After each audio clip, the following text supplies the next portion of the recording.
Hi, everybody, and welcome back to Cat's Track. Thank you for subscribing, liking, and sharing this with your friends. Today's episode is with our friend Joe Roberts. Joe was born in Midland, Ontario.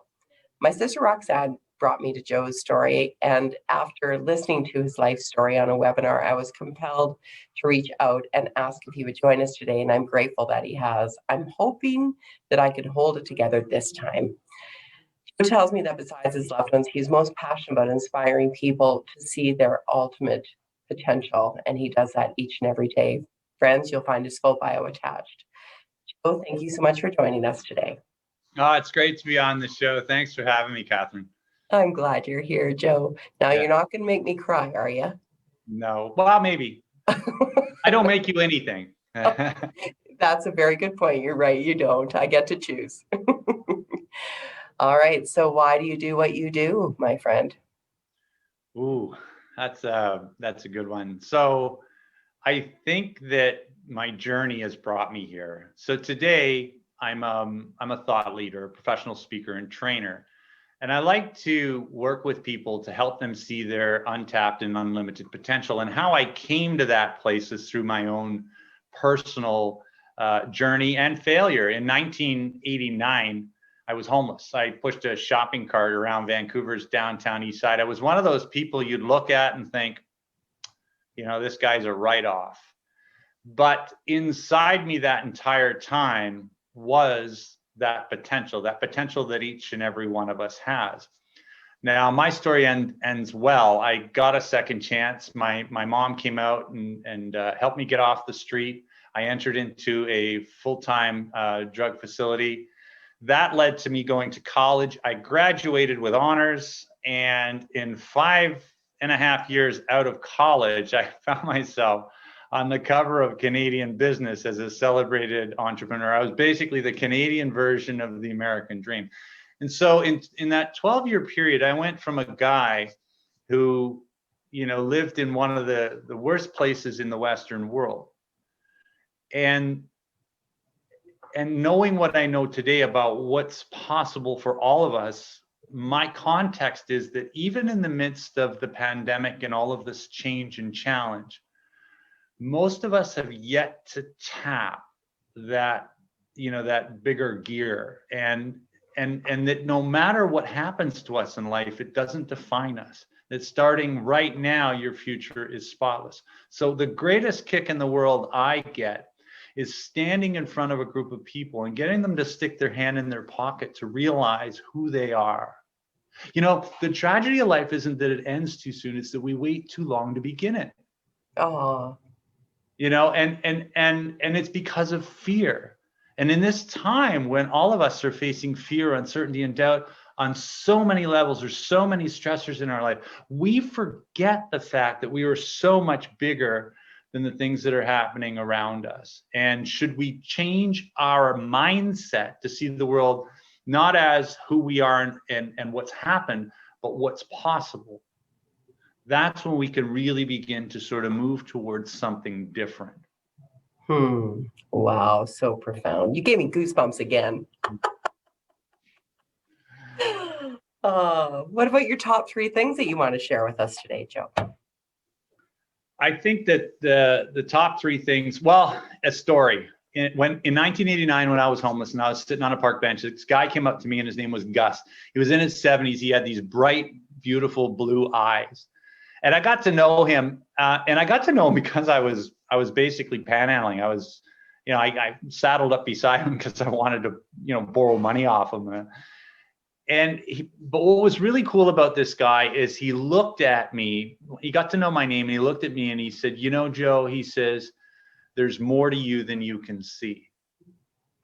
At that moment in time, I was a dirty, disheveled street kid. I had black fingernails, dirty matted hair, broken yellow teeth, clothes I've been wearing for months.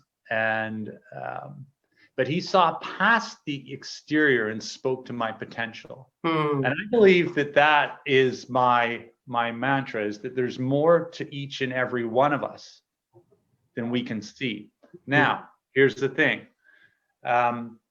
We only begin to discover that when we get up off the bench and start taking some steps forward.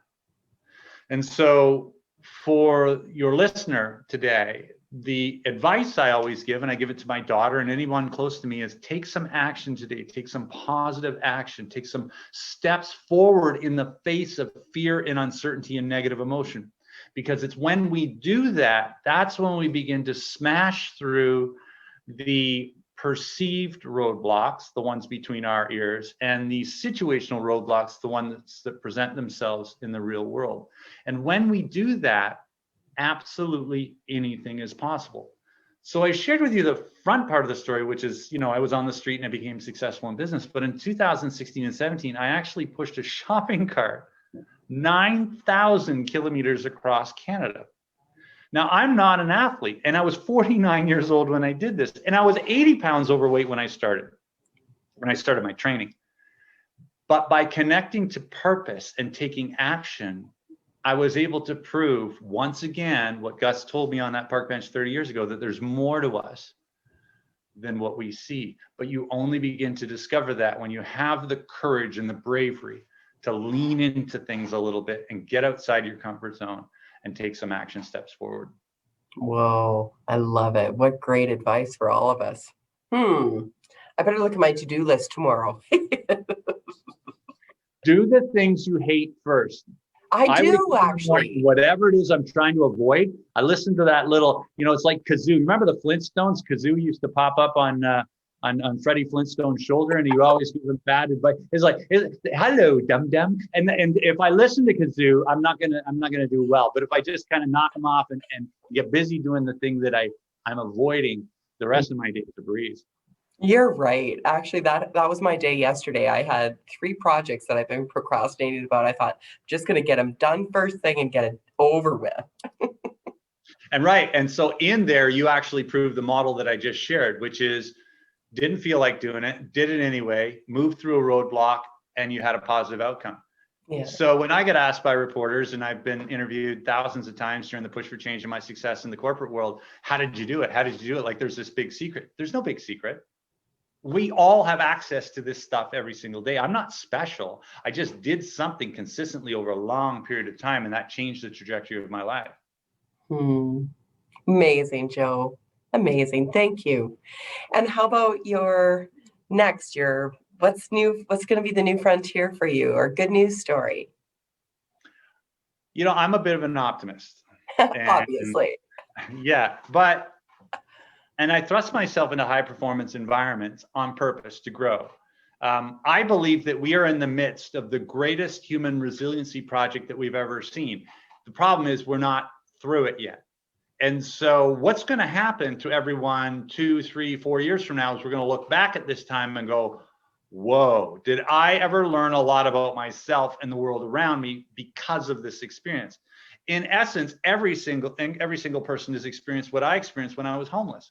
You're going to bed with problems that don't have solutions. You're having to find creative ways to solve problems. You've got stressors coming in at all different angles, from family, from work, from the environment, from fear of being sick. When we begin to mine that, we're going to see that our toolbox and our assets for being able to deal with life's toughest stuff is going to be incredible. It's kind of like that star sport performer or Olympic athlete that when they're done that training, the rest of life is a breeze for them because they've put themselves in that environment.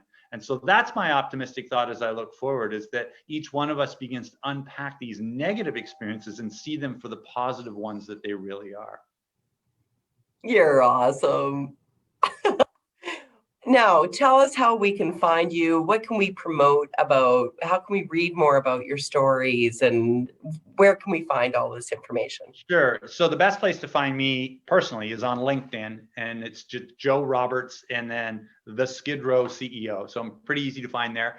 And then the website, the skidrowceo.com, just Google Skidrow CEO or Skidrow Joe Roberts, and it'll pop up. I think the thing that I want to, if I was to put anything out there, I get up every single morning looking for audiences to inspire and engage. I'm doing a lot of stuff around the inspiration, telling my story and connecting it to resilience, but I'm also doing a lot of stuff around stress and burnout. So if you've got an organization, you got a charity, you got a group of school kids, you've got an audience that you need a message to help them sort of refocus and reframe the way the world looks for them, I'm your guy. So reach out to us. Marie from our office, be happy to chat with you. I can jump the line and we can figure out how to plug me in.